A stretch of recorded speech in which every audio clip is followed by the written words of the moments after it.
Bonjour, je suis Monsieur Foaleng Loé René.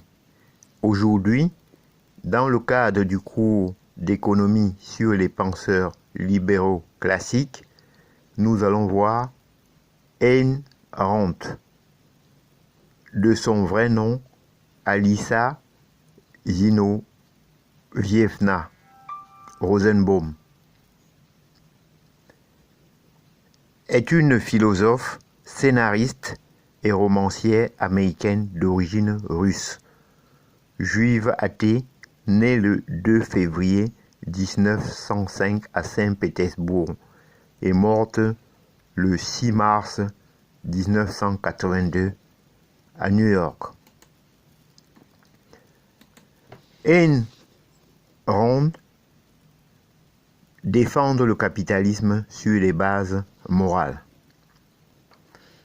En effet, peu de penseurs de la tradition libérale classique suscitent autant de réactions qu'Ayn.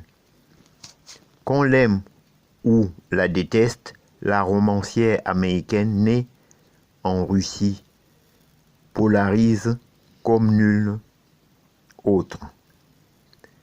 Née à Saint-Pétersbourg en 1905, Ayn ou Elisa Rosenbaum, comme elle s'appelait alors, a vécu la révolution russe, à la suite de laquelle la pharmacie de son père fut confisquée et sa famille, comme beaucoup d'autres, dut traverser des moments difficiles. En 1926, elle parvint à obtenir l'autorisation de quitter la Russie pour rendre visite à des parents aux États-Unis, et elle ne revint jamais.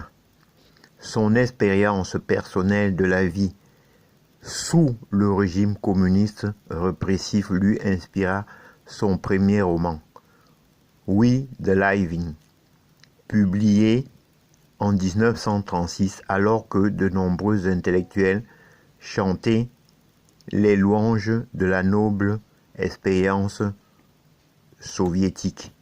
Ce n'était pas la dernière fois que Rand allait défier la sagesse du jour. En plus de s'opposer à la tendance intellectuelle, Rand a également cherché à choquer avec des titres comme The Virtue of Selfishness, un recueil d'essais publié après We the Living. Comment l'égoïsme pouvait-il être une vertu? Clairement, le but était d'attirer l'attention des gens. Rand ne prônait pas un égoïsme mesquin et à courte vue, elle promouvait plutôt un intérêt personnel, rationnel ou éclairé. Votre vie est la vôtre et vous avez le droit de la vivre comme bon vous semble. Vous avez le droit de rechercher votre propre bonheur tant que vous le faites de manière pacifique.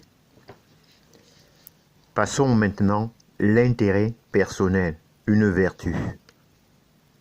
Cette notion, selon laquelle l'intérêt personnel est une vertu et votre vie vous appartient, est très attrayante, en particulier pour les jeunes qui aspirent à la liberté. Cela l'est encore plus lorsque cette notion est illustrée dans des romans captivants tels que The Fountainhead et Atlas Shrugged, qui présentent des personnages fascinants qui défendent leurs valeurs et mènent une vie épanouissante. C'est dans Atlas Shrugged, puis dans ses écrits ultérieurs, non romanesques, que Rand a explicitement affirmé sa conviction que le principe moral de l'intérêt personnel rationnel avait des implications politiques et économiques évidentes. Plus précisément, si ma vie est la mienne et que votre vie est la vôtre, la société humaine devrait alors être organisée à travers un système de gouvernement limité, dont la responsabilité première serait de protéger les personnes et leurs biens. Rand comprenait et appréciait les arguments pratiques avancés par des économistes classiques comme Adam Smith. Elle réalisait que la main invisible du marché amenait les gens à défendre leurs intérêts pacifiques d'une manière qui profite aux autres. Le commerce, c'est indéniable, a de nombreux avantages et la liberté économique peut et doit être défendue sur ses fondements pratiques. Mais Rand pensait en outre qu'en plus d'être bénéfique, le capitalisme est moral et qu'une défense plus fondamentale de la liberté économique devait être fondée sur des raisons morales. En bref, si votre vie vous appartient, personne n'a le droit d'utiliser la force contre vous, ce qui signifie que toutes les interactions humaines doivent être volontaires. En conséquence, lorsque nous interagissons avec les autres, en particulier avec des personnes que nous connaissons peu, nous devons le faire en tant que commerçants.